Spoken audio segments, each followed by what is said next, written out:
E assim, é importante lembrar, né, que o mercado ele oscila entre dois extremos.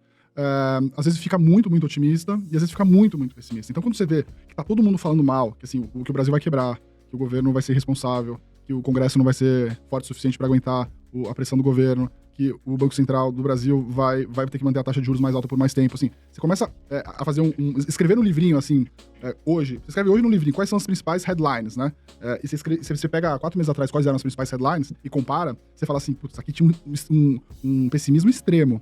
Então, se os preços estão muito bons, é justamente nesse momento que você tem que tomar uma decisão de comprar, né? Exatamente. Quando você tem só notícia boa no jornal, né, quando você entra sei lá, vai cortar o cabelo, o cara te fala assim, pô, você investe na bolsa, eu também tô pensando. Quando você vai... O taxista também fala... assim, quando todo mundo tá falando, e quando tá no Jornal Nacional, o cara falando, olha, é a bolsa brasileira e tal, assim, provavelmente a gente já tá perto de mais de vender do que de comprar, né?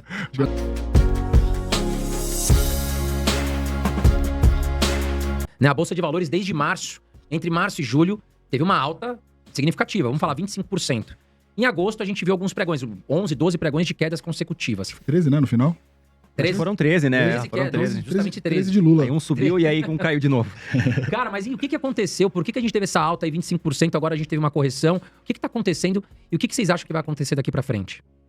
Não, legal. Vou começar. O Bruce acho que pode falar de casos específicos que ele é o mais especialista. Eu vou falar de forma mais macro, né? Eu acho que o que aconteceu foi que alguns riscos do Brasil acabaram sendo dissipados, vamos dizer assim, né? Então, assim, a Bolsa Brasileira está muito, muito barata durante muito tempo, né? É a bolsa mais barata. Tava negociando aí, sei lá, 6 vezes lucro, que é um negócio que, assim, você não vê a Bolsa Brasileira nunca negociar 6 vezes lucro. Pouquíssimas vezes isso aconteceu. Então, a Bolsa estava muito barata. Você praticamente tinha um fluxo vendedor muito grande de todos os institucionais.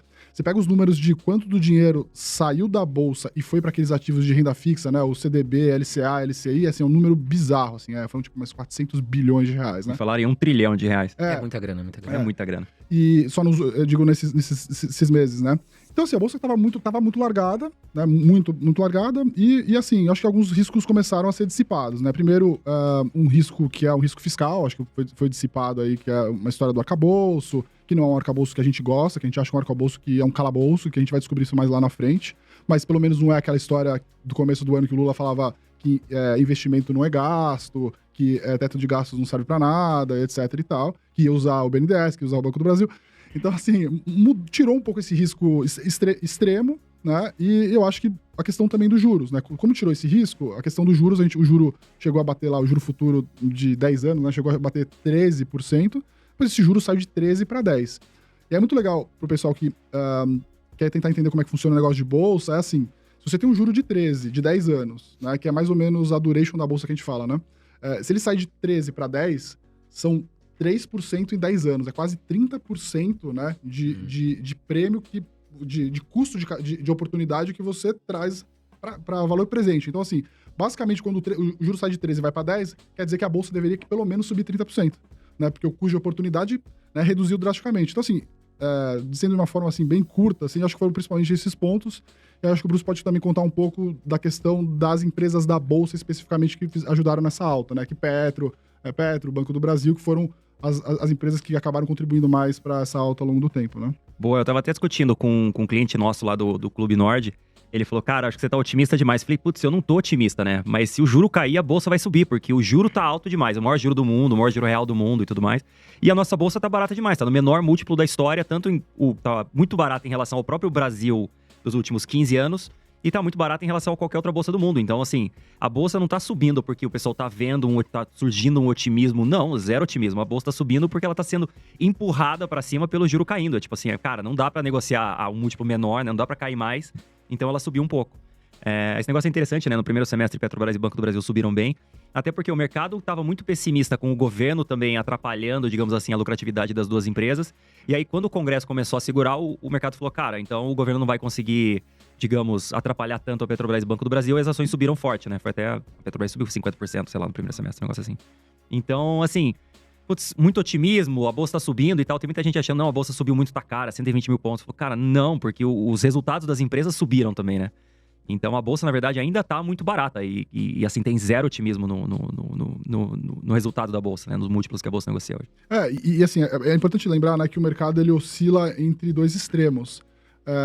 Às vezes fica muito, muito otimista e às vezes fica muito, muito pessimista. Então, quando você vê que tá todo mundo falando mal, que assim, que o Brasil vai quebrar, que o governo vai ser irresponsável, que o Congresso não vai ser forte o suficiente para aguentar a pressão do governo, que o Banco Central do Brasil vai ter que manter a taxa de juros mais alta por mais tempo, assim. Você começa a fazer escrever no livrinho, assim, hoje, você escreve hoje no livrinho quais são as principais headlines, né?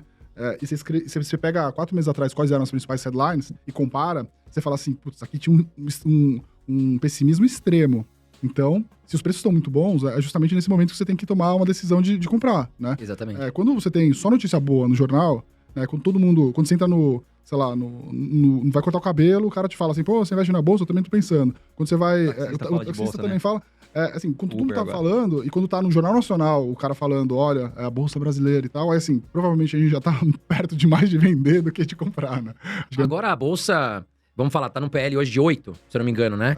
Sendo que a média histórica é 10. Isso. Se a gente só voltar pra 10, a gente já teria uma boa valorização. Isso. Tem aí analistas e algumas pessoas no mercado falando em Bolsa a 180 mil pontos. Vocês também confiam nisso pra 2023, 2024? Não. Qual que é a opinião de vocês? Você acha que a gente ainda vai lateralizar um tempo? A média histórica é mais de 8, né? Uns 15. Então, se você pegar, se a bolsa tá 7 hoje, 8 mais ou menos lucros, se ela começar a negociar 15 vezes lucros, ela precisa dobrar. Então tá 120 mil pontos, 200 mil pontos, alguma coisa por aí, seria normal, entre aspas, normal, né? Com o juro caindo, sem o governo gastando demais, sem uma crise lá fora, eu acho que é plausível, sim. Assim, obviamente não vai subir amanhã, porque não tem ninguém otimista na bolsa, né? E falta fluxo, tá todo mundo preso nas LCAs, LCIs, nos títulos incentivados, R$1 trilhão lá. Mas uma hora volta, isso vai voltando devagar, então assim...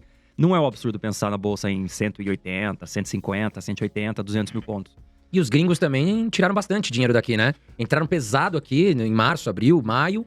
E agora parece que eles tiraram aí, realizaram o lucro, né, Renato?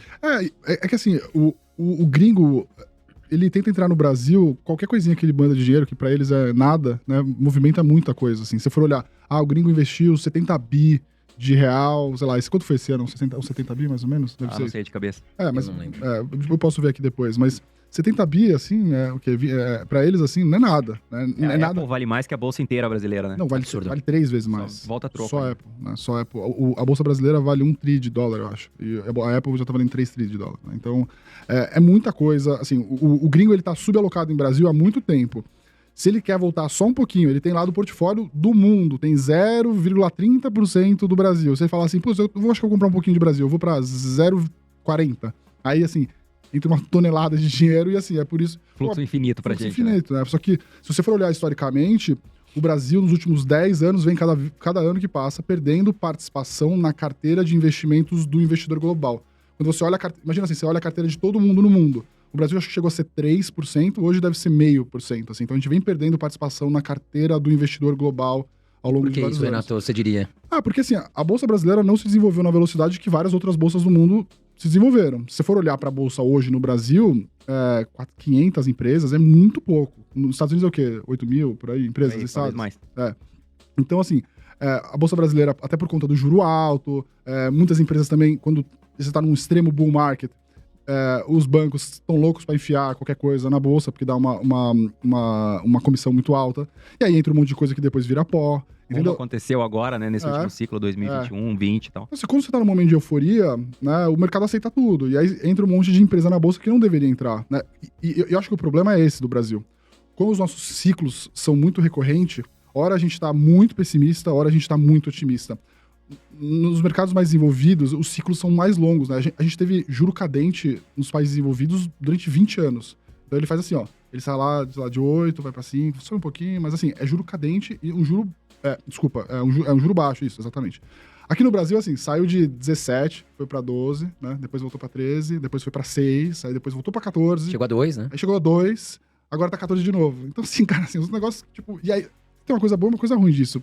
Coisa boa é que, assim, as empresas que estão na Bolsa do Brasil são, tipo, heróis, assim, porque pra sobreviver esses negócios, assim, tipo, o empresário no Brasil é o melhor empresário do mundo, né? Porque... Exatamente. Mas, de fato, a Bolsa Brasileira, ela não reflete muito o que ela poderia ser. Né? Tem muita empresa boa que poderia estar listada e não tá hoje. Né? Quais, por exemplo? Vocês têm algumas empresas aí que vocês acreditam que, poxa, essa daqui deveria estar? Eu digo assim, vou dar um exemplo. Tem muita empresa boa, né? Mas o agro... Tinha uma varejista de Santa Catarina lá. A Van, por exemplo. A Van chegou a pensar, empresa. né? Eu lembro, o Luciano Heng, ele até veio aqui, a gente entrevistou ele, e ele comunicou, né, que eles tinham desistido pelo momento do Brasil. Que ele achava que não era o momento, a Bolsa vinha passando dificuldades, mas que ele tinha, sim, a ideia de ir pra Bolsa. Agora, o problema é aquele valuation, né, cara? Às vezes os caras queria vender superestimam o caro valuation. Eu lembro que tinham falado em números exorbitantes. Aí é claro Mas que eles tinham um crescimento bom, assim, a longo prazo. Olhando o que entrou na bolsa, que entrou caro também, uma van seria caro, mas seria um negócio muito melhor, né? Muito mais sólido a longo prazo.